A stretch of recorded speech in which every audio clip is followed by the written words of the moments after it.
Hi, good afternoon, everyone. It's so nice to see so many people here again today. So MEREDA has a very active legislative committee that drives our policy agenda. These members, some of them are regular members. They come to our bi-weekly meetings during the legislative session, and some are drop-in, occasional drop-ins, and any of you are welcome to these legislative committee meetings. We are chaired by Gary Vogel, who's a real estate attorney at Drummond Woodsum, and his knowledge of real estate and his knowledge of the legislative process is a huge asset to MEREDA, and I just want to give a shout out to Gary for his leadership on that committee.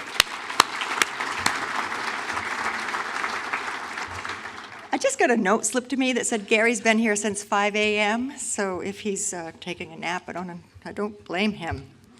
He knows what I'm about to say because he helped create it. So this isn't this, okay. Here are the highlights of MEREDA's legislative achievements over just the past 5 years. I'm going to do a flyby of each of these, but for detail, please follow up with me or Gary or connect to us through Shelley if you want any details.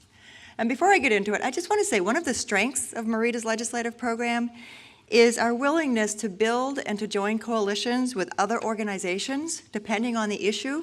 We line up with other organizations, so we oftentimes find ourselves working with the Maine Association of Realtors, Maine Affordable Housing Network, Maine Preservation, GrowSmart Maine, Maine Bankers Association, Associated General Contractors, the Maine State Chamber. Depends on the issue, but we oftentimes form coalitions up there to work together.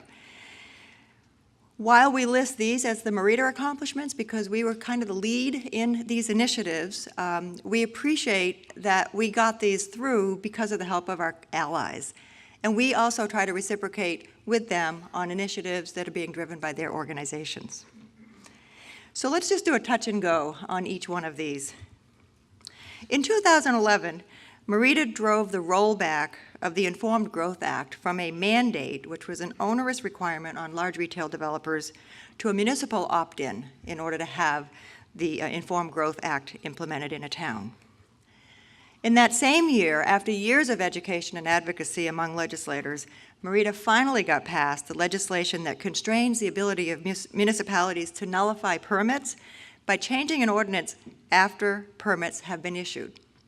So that was a real chilling effect on development in Maine.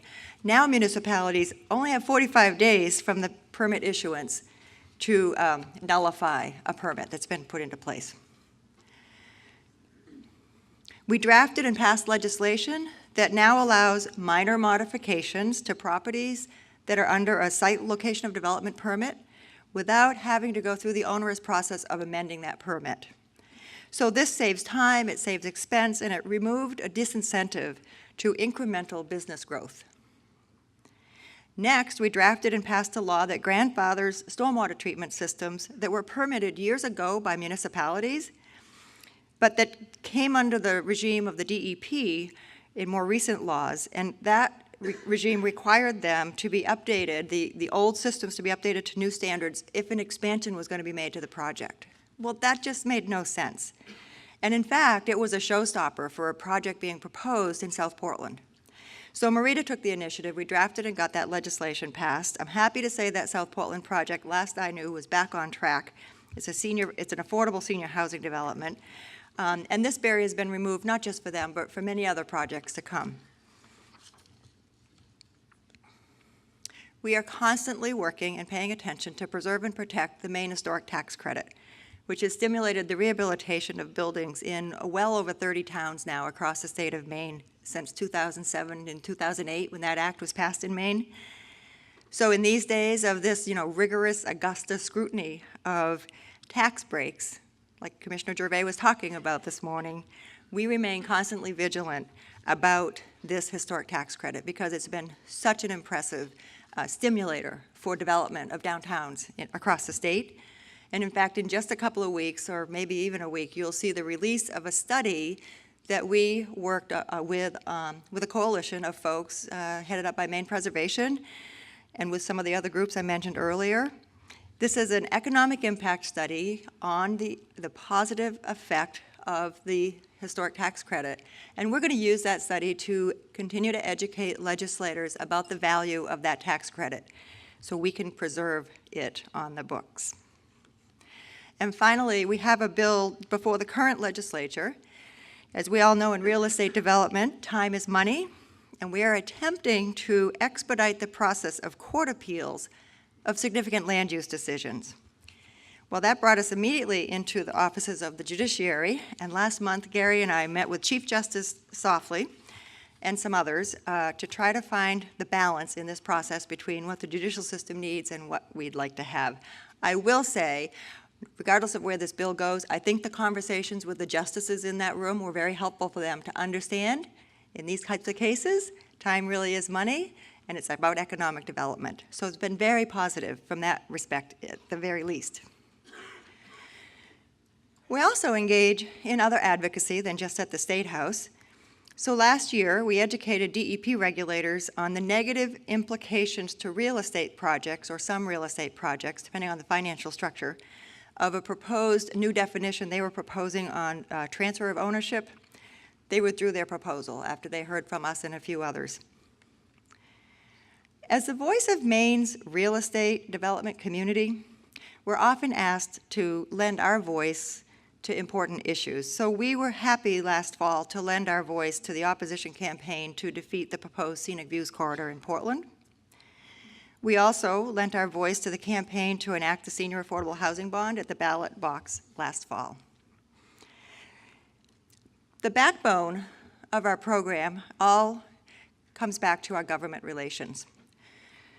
We work to maintain relations with legislators, and every other year when the new legislature is enacted, MEREDA hosts a reception in Augusta. Board members come up, they get an opportunity to meet and network with the new legislators, with the former legislators, and create and nurture relationships, and those are really helpful when we get to the point of advocacy later in a session. This morning, Commissioner Gervais spoke about the importance of business people speaking directly to legislators and not relying just on the work of a lobbyist such as me. So last fall, actually, along those same lines, MEREDA hosted a breakfast seminar on how to communicate effectively with legislators. And the attendees came and they heard from Senators Volk from Scarborough and Senator Libby from Auburn, who really talked very candidly about how much they value hearing, not just from the lobbyists, but more importantly from you, the business people. They want to hear your personal stories about the implications of legislation on your business models. We appreciate that we worked with the conference committee to put that one together, and we expect and anticipate doing more of those in the future. So, MEREDA also is beginning to get more involved in economic development, and I want to mention that you might have read in the last couple of days the initiation of this initiative called Focus Maine. This is a private sector-led initiative whose goal is to act as a catalyst to accelerate the growth of select signature industries.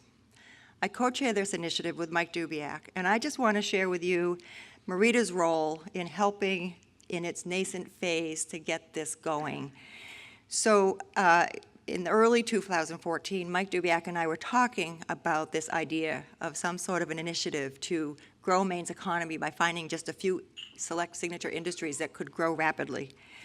And we held the 2014 MEREDA Spring Conference. Alan Hall was the keynote speaker. Many of you were probably there. I had the pleasure of moderating the panel that day. And Alan provided me at dinner the night before and during the program itself a lot of insights into how private sector can effectively help move an economy forward. That was really helpful, but also what was helpful to me was the spontaneous applause by the audience that day when John Fitzsimmons sat up here on this podium and said, Maine needs a rational, long-term economic development plan. And there was a spontaneous applause, and I thought in the back of my mind, that's really good to know because that's what Mike and I would like to help create for the state of Maine. So thank you to you for helping inspire and inform Focus Maine. Last spring, you might recall that the MEREDA Spring Conference was on agriculture, which happens to be one of the selectives picked by Focus Maine. In putting that together, I had talked to the conference committee about their interest in doing agriculture. I connected them to Betsy Beeman, who at the time was involved in Focus Maine, was researching agriculture for a Harvard study, will continue to be involved with Focus Maine on agriculture. And she became the moderator of your program last spring. Agriculture is one of the 3 sectors identified along with aquaculture, because between the two, they can form the basis of Maine growing into a world-renowned producer of traceable, high-quality food. And we have a competitive advantage in Maine to do that and market into that growing market sector.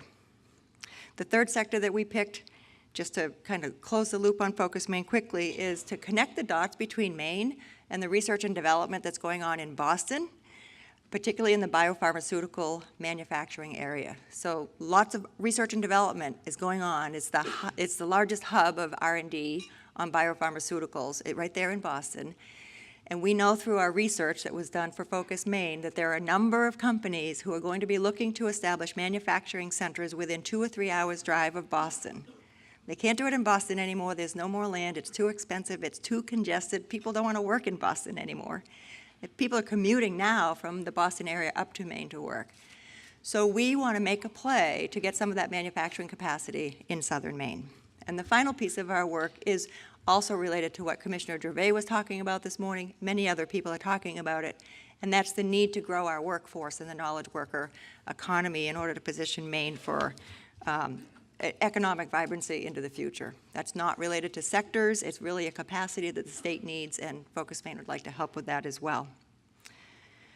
So I briefed the MEREDA Executive Committee meeting the other morning, the other morning about Focus Maine, and immediately they started thinking about ways we could use the seminars of MEREDA to help advance the work of Focus Maine, and I just really look forward to working on that with MEREDA, but also working on continuing to advance our MEREDA legislative agenda. So with that, I just want to close by saying that we constantly, as a committee, look at legislation, propose legislation or review legislation, always having in mind our objectives to advance policy that's fair, that's practical, and that's predictable for the real estate development activity that's occurring in Maine. So with that, I thank you very much.